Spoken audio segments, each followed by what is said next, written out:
دوستو آج کا موضوع جو بنیادی طور پہ ہے وہ ہے کہ ہمیں پانی کتنا پینا چاہیے۔ دیکھیں، پانی بنیادی ضرورت ہے انسان کی۔ پانی کے بغیر زندگی رواں دواں نہیں رہ سکتی۔ اگر پودوں کو پانی نہ ملے تو پودے مر جاتے ہیں۔ اس لیے انسانی زندگی کے لیے بھی پانی کا میسر ہونا، پانی کا استعمال کرنا لازم ہے۔ لیکن دوستو، ایک بہت برا پروپیگنڈا کیا جا رہا ہے کہ ہر آدھے گھنٹے بعد پانی پئیں، 20-22 گلاس پانی پئیں، ہر آدمی پانی زیادہ پیے۔ دوستو، یہ بات غلط ہے، لوگوں کو مس گائیڈ کیا جا رہا ہے۔ اور میں نے دیکھا ہے اپنی زندگی میں کہ صرف کثرت آب نوشی کی وجہ سے لوگ بیمار ہوئے ہیں، کئی بیماریوں میں مبتلا ہوئے ہیں۔ تو مجھے ضرورت محسوس ہوئی کہ میں آپ لوگوں کی رہنمائی کر سکوں۔ امید ہے آپ میری بات کو غور سے سمجھنے کی کوشش کریں گے اور آپ اپنی صحت اور اپنے بچوں کی، اپنے احباب کی صحت کو محفوظ رکھیں گے۔ دوستو، ہماری فصلیں ہیں، میں ایک مثال دینا چاہوں گا۔ ہر فصل کے لیے ایک جیسے پانی کی ضرورت نہیں ہوتی۔ جو زمیندار ہر فصل کو برابر پانی دیتا ہے اسے عقل مند تصور نہیں کیا جا سکتا۔ بطور مثال، چاول کی فصل میں 3 انچ پانی کھڑا رہنا ضروری ہے۔ اگر ایک دن پانی خشک ہو جائے تو آدھی فصل خراب ہو جاتی ہے۔ اسی چاول کے مقابلے میں چنے کی فصل ہے، اس کو پانی کی ضرورت نہیں ہوتی، اس پہ ایک ہلکی سی فوہار کافی ہوتی ہے۔ اگر بارش ہی زیادہ ہو جائے تو چنے کی فصل برباد ہو جاتی ہے۔ دیکھیں، وہ بھی جاندار ہے، چاول بھی جاندار ہے، چنا بھی جاندار ہے۔ وہ جاندار کے لیے پانی کا استعمال ضروری ہے، لیکن ہر فصل کے لیے پانی الگ ہے، الگ ڈیمانڈ ہے۔ اس کی جتنی ضرورت ہے اس کو اس کی ضرورت کے مطابق پانی چاہیے۔ اس سے آگے اگر بڑھیں تو میں جانوروں کی مثال دینا چاہوں گا کہ مچھلی پانی کے بغیر نہیں رہ سکتی، وہ جانور ہے۔ بکری پانی کے اندر زندہ نہیں رہ سکتی۔ بھینس کے لیے اور پانی کی مقدار چاہیے، گائے کے لیے اور مقدار چاہیے۔ ہر جانور کا اس کی اپنی ڈیمانڈ ہے، اس کے مطابق اگر ہم دیں گے تو صحت مند رہے گا جانور، ورنہ اگر بکری کو پانی میں لے جائیں گے تو مر جائے گی، مچھلی کو پانی سے نکالیں گے تو وہ بھی مر جائے گی۔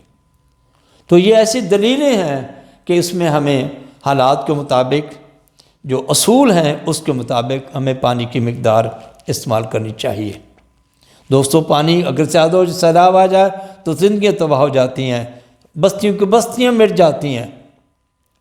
ہر چیز کی کثرت نقصان دہ ہے اور ضرورت سے کم بھی وہ بھی نقصان دہ ہے۔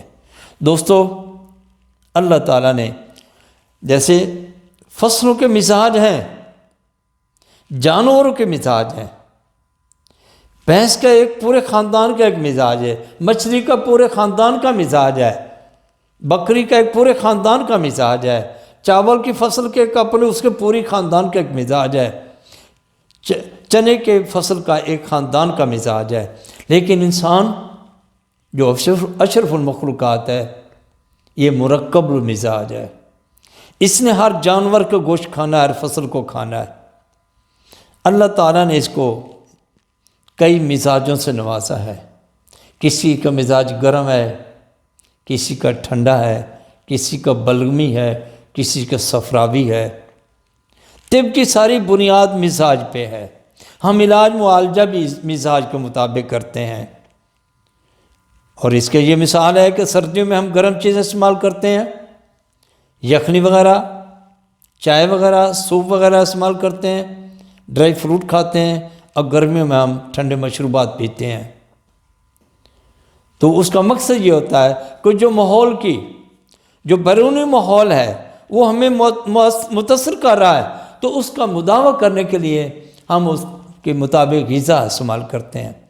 یہ طب میں علم الغذا کے ایک اپنا چیپٹر ہے، ہمارا ایک طریقہ ہے کہ ہم غذا، علاج، پرہیز جو بھی ہے اس کو ساتھ چلاتے ہیں، تب جا کر علاج ہوتا ہے، اکیلا علاج نہیں۔ دوستو، میں یہاں پہ دکھ کی بات کرتا ہوں کہ ہمارے ایک کمیونٹی ہے علاج معالجے سے، جس نے لوگوں کو کثرت آب نوشی پہ قائم کر رکھا ہے۔ ان کی زبان میں ایک ہی ہے کہ پانی زیادہ پئیں۔ دیکھیں، جب آٹا گوندھا جاتا ہے اس کی ایک خاص مقدار ہے پانی کی، اگر اس میں 1 کپ پانی زیادہ ڈال دیں گے تو آٹا خراب ہو جائے گا، روٹی نہیں بنے گی۔ ایسے انسان کا مزاج ہے، جس کا مزاج بلغمی ہے، جس کا مزاج ٹھنڈا ہے، اس کو پانی کم پینا چاہیے، اور جس کا مزاج گرم ہے اس کو اس مزاج کو اعتدال رکھنے کے لیے زیادہ پانی پینا چاہیے۔ تو مزاج، یہ طب میں اس کے یہ بنیاد ہے ہمارے علاج میں۔ جو ماہر حکیم ہے وہ اس پہ عمل درآمد کرے گا، اس کے مطابق علاج کرے گا۔ دوستو، یہاں پہ میں ایک مثال اور دینا چاہوں گا۔ ہم مسلمان ہیں، رب کائنات جس نے یہ ساری دنیا بنائی ہے وہ رحیم و کریم ہے۔ وہ انسانوں کی فلاح کے لیے آسمانی کتابوں کا نازل فرمایا، اور اس کے لیے عملی طور پہ انبیاء علیہ السلام کو ساتھ بھیجا، جو ہمیں عملی طور پر رہنمائی کرتے رہے، عمل کر کے دکھایا۔ دوستو، دنیا بھر کے مسلمان ہر سال رمضان المبارک میں 1 مہینے کا روزہ رکھتے ہیں۔ یہ روزے تبدیل ہوتے رہتے ہیں، کیونکہ قمری سال چھوٹا ہے، شمسی سال بڑا ہے۔ شمسی سال ایک فکس سال ہے، قمری 12-13 دن کم ہے، یہ پورے سال میں تقسیم ہوتا ہے، تبدیل ہوتا رہتا ہے۔ کبھی جون میں روزے آتے ہیں تو کبھی دسمبر میں آ جاتے ہیں۔ دوستو، جو رب کائنات رحیم و کریم ہے، انسان قرآن میں واضح آتا ہے کہ اللہ اپنے بندے سے ماں سے بھی 72 گنا زیادہ محبت کرتا ہے۔ یہ 72 تقیہ کلام ہے اللہ رب العالمین کا، یہ 72 تک محدود نہیں ہے، یہ انلمیٹڈ فگر ہے، ملٹی فگر ہے۔ یعنی اس کا مقصد 72 کا یہ مقصد ہے، وہ اپنے بندوں سے اتنی محبت کرتا ہے جس کی کوئی لمٹ ہی نہیں ہے۔ تو میرے رب، اس رحیم و کریم رب کا حکم ہے کہ مسلمان ہر سال 30 دن کے 29 دن کے روزے رکھیں۔ تو جو دیکھیں، جون میں روزے آتے ہیں، صبح 7 بجے منہ خشک ہو جاتا، ہونٹ خشک ہو جاتے ہیں، اتنی شدید گرمی پڑتی ہے مختلف علاقوں میں، لیکن مومن پانی نہیں پیتا۔ 16 سے 17 گھنٹے کا، بعض ممالک میں 19-21 گھنٹے کا بھی روزہ ہوتا ہے۔ کیا جس نے کائنات بنائی ہے وہ بہتر نہیں جانتا؟ اس سے زیادہ کس کو علم ہے؟ اسے رب کائنات نے اپنے بندوں کو یہ حکم دے رکھا ہے کہ آپ نے 1 مہینے کے روزے رکھنے ہیں اور پانی نہیں پی سکتے۔ دوستو، اگر یہ پانی اتنا ضروری ہوتا، لازمی ہوتا، پھر رب کریم، رب رحیم یہ روزے سردیوں میں رکھتے یا موسم بہار خزاں میں رکھتے، گرمیوں میں روزے نہ رکھتے۔ تو میں چیلنج سے کرتا ہوں، یہ چیلنج کر رہا ہوں پوری دنیا کو، مجھے ایک بھی مسلمان دکھا جائے جس نے جون کے روزے رکھے اور اس کے گردے فیل ہوئے ہوں۔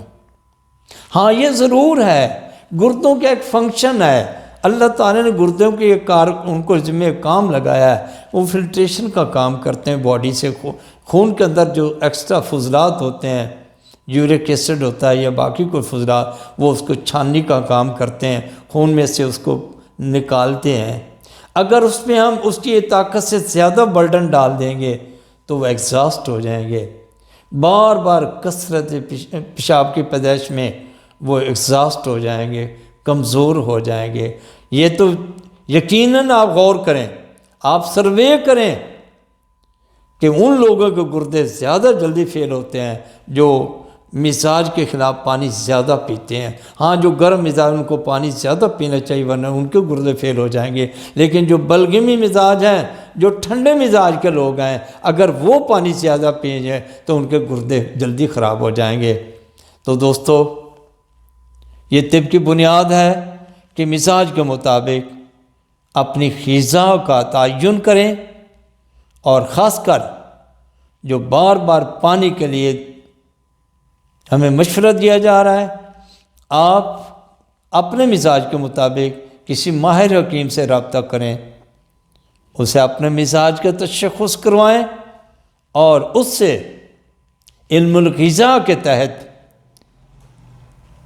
یہ تجویز کروائیں کہ آپ کو روزانہ کتنا پانی چاہیے۔ اور یہاں پہ میں یہ ضرور بات کروں گا کہ دیکھیں، نبی اکرم صلی اللہ علیہ وسلم کا فرمان ہے، اگر طلب ہے تو غذا کھانے سے پہلے، روٹی کھانے سے پہلے پانی پی لیں۔ روٹی کے درمیان بطور علاج آپ استعمال کر سکتے ہیں۔ علاج میں دوائی ہم 1 گھونٹ یا 2 گھونٹ پی سکتے ہیں، دوا وہی ہوتی ہے۔ اگر نوالا اٹک گیا تو آپ 1 یا 2 گھونٹ پانی پی سکتے ہیں، اس سے زیادہ پانی کی گنجائش نہیں ہے۔ اور اللہ کے نبی صلی اللہ علیہ وسلم کا حکم ہے، جو رحمت للعالمین بھی ہیں صلی اللہ علیہ وسلم، بعد خدا بزرگ تو یہ قصہ مختصر، اللہ تعالیٰ کے بعد جو سب سے زیادہ ہمارے مخلص ہیں، وہ رہنما ہیں، محمد صلی اللہ علیہ وسلم ہے۔ آپ صلی اللہ علیہ وسلم کا حکم ہے کہ روٹی کے بعد پانی پینے والا ہر صورت بیمار ہوگا۔ تو اس کی دلیل یہ ہے، اس کی طبی توجیہ یہ ہے، اس کی سائنسی وجہ یہ ہے کہ دیکھیں، غذا جب ہم کھاتے ہیں تو لعاب دہن معدے میں پیدا ہو جاتا ہے۔ وہ لعاب دہن وہی ہے جو مکھی کے منہ میں پیدا ہوتا ہے۔ مکھی پھول کا رس لیتی ہے، اپنا لعاب دہن ملاتی ہے تو وہ فی شفاء للناس بن جاتا ہے، وہ شہد بن جاتا ہے۔ اگر وہ مکھی کا لعاب اس پھول کے رس کے ساتھ نہ ملے تو شہد نہیں بن سکتا۔ سارے جان کے پھول اکٹھے کر کے ان کا جوہر نکالیں گے تو شہد نہیں بنے گا۔ باقی مکھیوں کا جوس، اس کا منہ کا لعاب وہ بھی نہیں بنے گا۔ وہی شہد کے مکھی کا جو معدے کا اس کا لعاب ہے، جب وہ پھولوں کے رس کے ساتھ ملتا ہے تو شہد بن جاتا ہے جس میں شفا رکھی ہے۔ ایسے انسان کے جو معدے میں یا منہ میں لعاب بنتا ہے، یہ لعاب غذا کو جزو بدن بناتا ہے، غذا کو ہضم کرتا ہے۔ جب آپ اس لعاب میں، جب ہم روٹی کھاتے ہیں تو لعاب کثرت مقدار میں پیدا ہو جاتا ہے۔ جب ہم اس کے بعد پانی پئیں گے تو وہ لعاب ڈائلیوٹ ہو جائے گا، کمزور ہو جائے گا، پتلا ہو جائے گا، اس کی طاقت کمزور ہو جائے گی، وہ روٹی کو ہضم نہیں کرے گی، روٹی ناقص ہو جائے گی، غذا ناقص ہضم ہوگی، اور ناقص ہضم سے ناقص خون بنے گا، ناقص خون بنے گا تو کمزوری پیدا ہوگی۔ جب کمزوری پیدا ہوگی تو قوت مدافعت کم ہوگی، جب قوت مدافعت کم ہوگی تو بیماریوں کا مرکب بنیں گے۔ دوستو، اپنے کسی ماہر حکیم کے ساتھ مل کر اپنے بچوں کا، اپنے عزیزوں کا مزاج کو آپ تعین کرائیں، یا میرے ساتھ رابطہ چاہیں تو میرا نمبر پہ رابطہ کر سکتے ہیں کہ فلاح کے لیے، آپ کا اللہ کی رضا کے لیے ہم گائیڈ کرنے کو تیار ہیں۔ وَمَا عَلَيْنَا إِلَّا الْبَلَاغُ۔